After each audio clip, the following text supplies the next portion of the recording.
Well, the big thing we are tracking this morning is the snow moving across southern Georgia and even a little bit here in middle Georgia as well. Now, if you look further down towards our south, both Tallahassee and Valdosta seen some pretty significant snowfall. We even saw that in Albany not too long ago with Mary, who is in Coffee County. And as we continue to track this, if you are in Telfair, if you're in Montgomery, Toombs, Treutlen County, you're starting to see that snow moving in there. Even in southern Wilcox, they're having just a bit. Now, if you look at this, it almost looks like it's stopping there on the border with Dodge and Lawrence County. But still, for you in both Dodge and Lawrence, there's a chance that some snow could be moving through your area.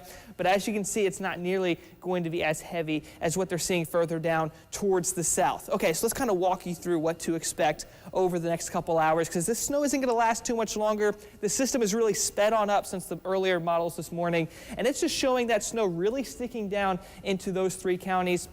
And even as we get closer towards lunchtime, it's still going to be sticking over there. But still, I think over in Dublin, and even for you in Eastman, you might see a couple flurries here and there over the next couple hours, but that might really be it for you guys. Now, all this is going to eventually clear on up by the afternoon hours, and then we're going to have some sunshine. Now, that's really going to help us out, especially if there's some significant snow values in Telfair County, because with all that snow that they could see, and if you pair that with the cloudy conditions they were seeing later on today, and the very chilly conditions overnight, that could lead to some black ice out there. So what you want is a lot more sunshine to move on in during the afternoon hours to help really melt and evaporate that snow to make sure it doesn't freeze overnight. Okay, so again, this one is going to be something else we were tracking. Really not going to see any snow on this this brown area right here. Same thing with you in the yellow. I think snow is going to be unlikely, but for Dublin and Eastman, still looking at those snow chances, but the further down towards the southeast you get, the closer you get to those 1-inch values. And I wouldn't be surprised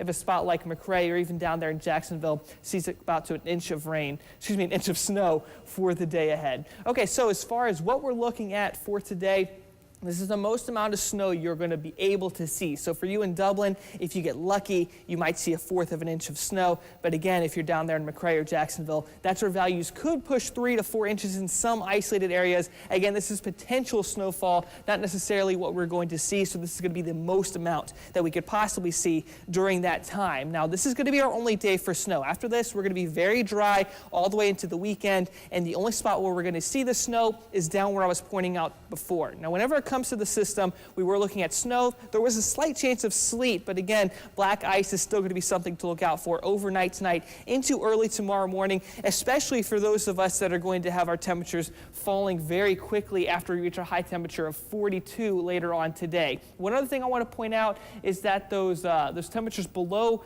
the actual temperatures there is going to be the wind chill. Tomorrow we might see wind chills all the way down into the single digits for some of middle Georgia. Now here's going to be a quick look at your fish and game forecast brought to you by Harrison's Body Shop.